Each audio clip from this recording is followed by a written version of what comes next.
asalaamaaleykum waa Sénégal maa ngi nuyu ku ci nekk sa tur ak sa sant ku ci nekk fa nga toog fekk naa la fa ne la jàbb loxo maa ngi massawu sénégalais yi ci li nga xamante ni mooy mbas mi di Covid-19 dugg fi lëmbe réew mi di rey suñu yaay yi di rey suñu papa yi di rey suñu maam yi léegi bàyyeetul sax suñu ndaw ñi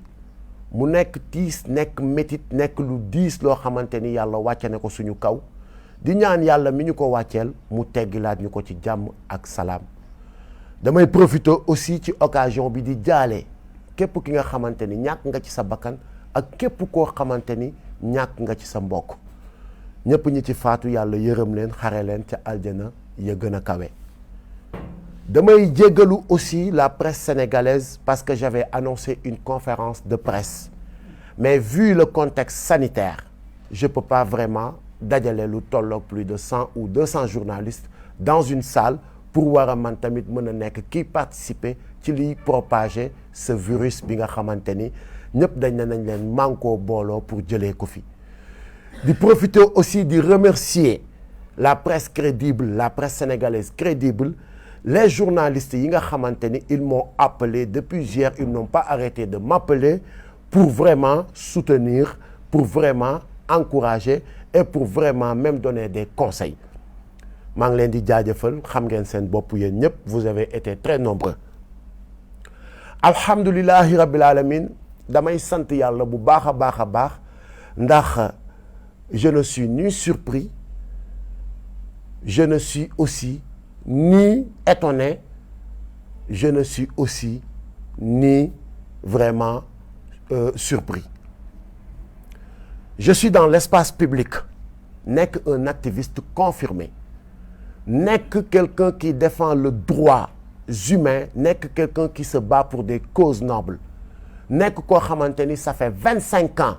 je lutte contre l'injustice nekk koo xamante ni lépp loo xamante ni wala ñëpp ñi nga xamante ni dañuy bëgg a faagaagal wala naxasal réew mi niñ bëgg mu doxee ma taxaw ne di la barrer la route quand je m'attendais à ce jour j'attendais à recevoir des coups c'est pas la première fois comme ils ont l'habitude de le faire alors dama ne woon duma def une vidéo mais il le faut damay commencer d'abord ci wax leen kan mooy Thier ki nga xamante ni moom moo ma filmé en mon insu dans sa voiture les gars Thier c'est quelqu'un boo xamante ni bi ñu xamante ak moom ça date de 20 ans ñu seq façon teraanga bu ne tenez-vous bien mu nekk koo xamante ni dëkk na Kër Thiat ak Kaolack pendant 2 ans mu nekk koo xamante ni dëkk na Kër Tantay Thiat ici à Thiaroye Azur pendant 1 an mu nekk koo xamante ni wax dëgg yàlla à mon insu il se permettait d'aller à Kaolack seeti gi sama yaay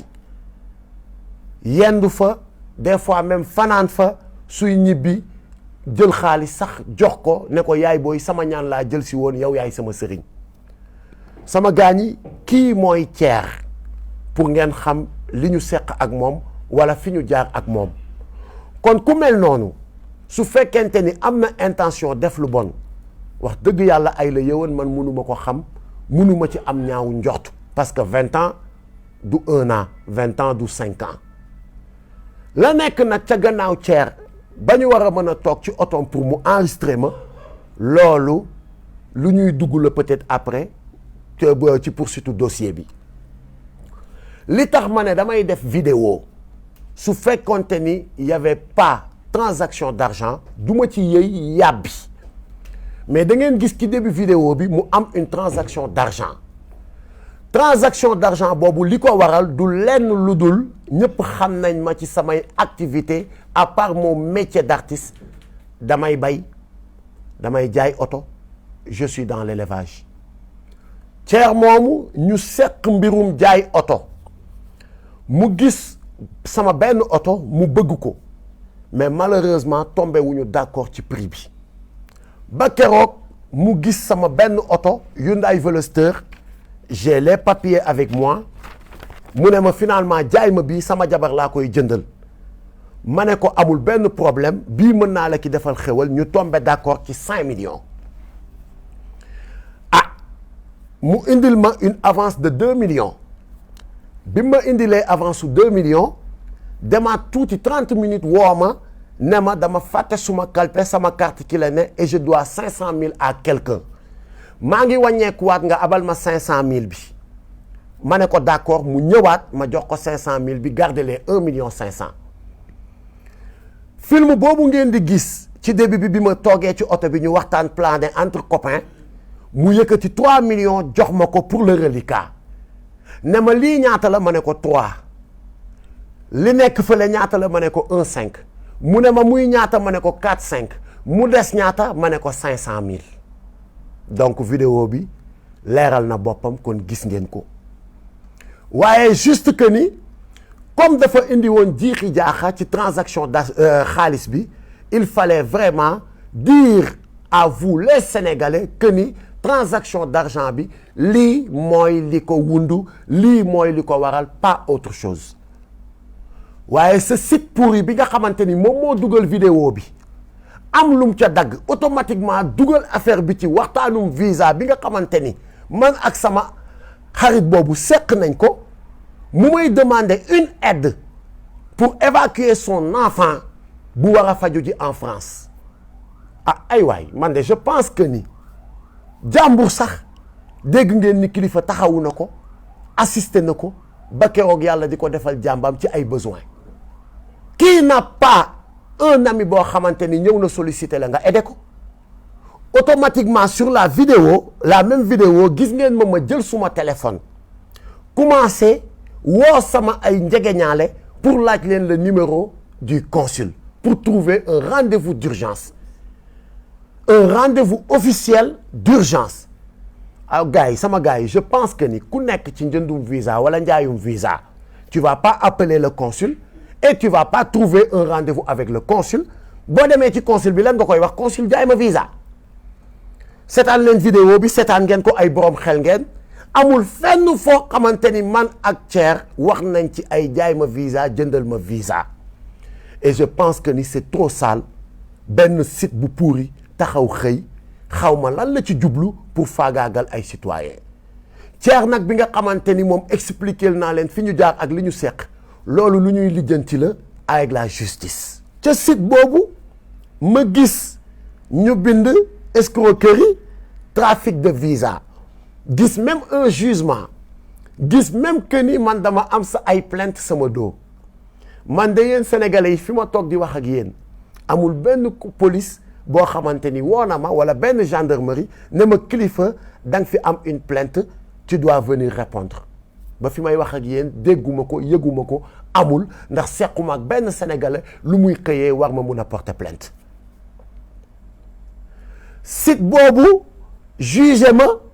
te man dew ma tribunal taxawuma devant le juge ba juge bi génne ay verdict di ma taxé de escroquerie ak de trafic de visa ah loolu sama gars yi c'est un site qui est habitué à ces faits képp koo xamante ni da nga jóg pour taxaw empêcher à ces gens yi nga xamante ni dañ fi nekk di ñu diriger ci manque de respect ne leen du ci dal site boobu gis nañ ni jug na pour def yu bon pour def yu tilim pour discréditer pour xëpp suñu der yu lu bon waaye bii paa nag ah duñ ci génnee noonu du yombee noonu dinañu ma wax ce site va me dire quand est-ce que j'ai été un escroc et ce site va me dire aussi quand est-ce que j'ai trafiqué de visa s'agissant de visa li ma ci xam mooy sama groupe war a déposer pour une tournée ñu woo ma ne ma vous avez un dépôt demain à 11h ma jël suma passeport yóbbu ko ak les documents d'invitation fi festival bu ñu war a dem wala concert bu ñu war a dem présenter ko ñu juger may ñu visa ñu dem suñu tournée ñibbi si waat ci jàmm ak salaam damay wax nag vous les journalistes damay wax aussi la gendarmerie et la police allez faire des investigations ndax man kilifa Landing Mbessane Seck mës naa taxaw ci benn ambassade ànd fa ak doomu aadama budul caat mi ma seqal liggéey wala Gadiaga wala Zmasta suñu DJ wala suñu musiciens yi ñuy àndal taxaw naan damay demander visa wala damay ñaan visa dem leen ngeen defi cette investigation parce que c'est très important. Il s'agit d'une accusation grave et les Sénégalais aussi ont besoin de savoir et de comprendre ñan ñoo nekk ci dëkk bi nekk ñoo xamante ni seen intention du lenn lu dul saltel ak tilimal deru des honnêtes citoyens. may ñaan aussi notre justice mu autosaisir sur cette affaire parce que warul yem rek tamit ci benn site xëy na bind woy après tilimal der dugg na fi génn fi ñu bàyyi noonu mu jàll mu autosaisir. Je suis disponible, je ne bougerai pas de ce pays maa ngi fi tukkiwuma dew ma fenn et j'attends une convocation venant de la justice su fekkente ni lii ñu may tudd dama ci laale wala dafa am faites votre travail et pour le moment ñi nga xamante ni nag ñooy mes camarades de combat pour ne pas les gêner je mets en suspens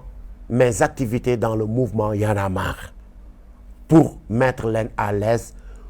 pour wan leen ni que ni cette affaire n'a rien à voir avec ay Y en a marre avec ay affaire de je sais pas quoi nu ma ko mën a expliquer. Maintenant lépp li nga xamante ni nag mooy lu war a jëm ci mbirum justice tamit duñ na yàkk ni yasar on a consulté nos avocats. On a parlé avec nos avocats ils vont ñu ngi ciy liggéey au moment où je vous parle et dinañ ci def li nga xamante ni moo war sama gars yi j'avais pas besoin d'être très long parce que cette affaire est simple ñi ma woo ñëpp li ma leen di wax mooy j'ai pas besoin de passer dans un autre chemin pour expliquer li nga xamante ni moo xew j'ai juste besoin de dire les choses telles qu'elles sont et mooy li nga xamante ni mooy li ma fi wax sama gars ñi l'heure est grave nañu bàyyiwaat suñu xel bu baax a baax ci li nga xamante ni mooy xew Sénégal ñu ngi jëm ci 2024 ñu ngi jëm aussi ci ay élections locales je pense que ni le débat le plus intéressant ou le sujet le plus intéressant c'est de communiquer essayer d'inciter les jeunes pour que ñu dem inscrire sur les listes électorales pour préparer une bonne relève pour des élections aussi transparentes li nga xamante ni tey jii mooy le sujet ñu ngi jëm ci 2024 dañ fiy aaye troisième mandat su fekkente ni nag looloo tax je n'accuse nag personne mais bu fekkente ni looloo tax ngeen bëgg a divertir les Sénégalais man Kilifeu gisuma luy tee ba duma taxaw farouchement combattre li nga xamante ni mooy un troisième mandat venant de quiconque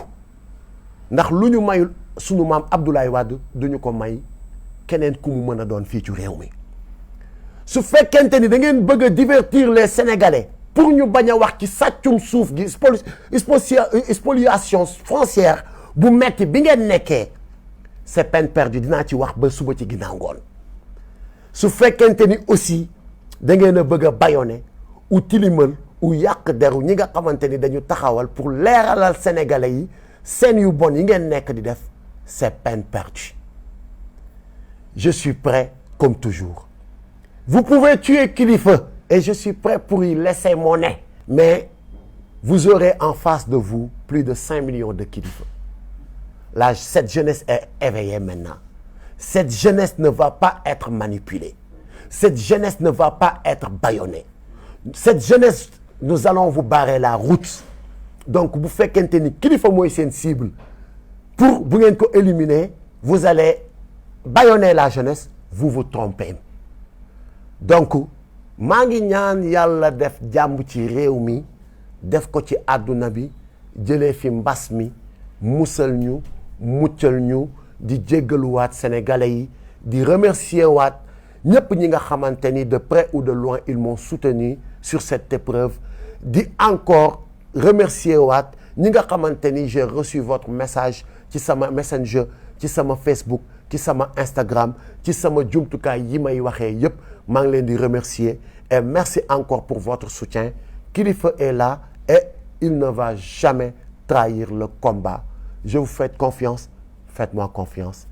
Jaa ngeen jëf, je vous remercie. Yàlla na jàmm yàgg Sénégal. One love les amis.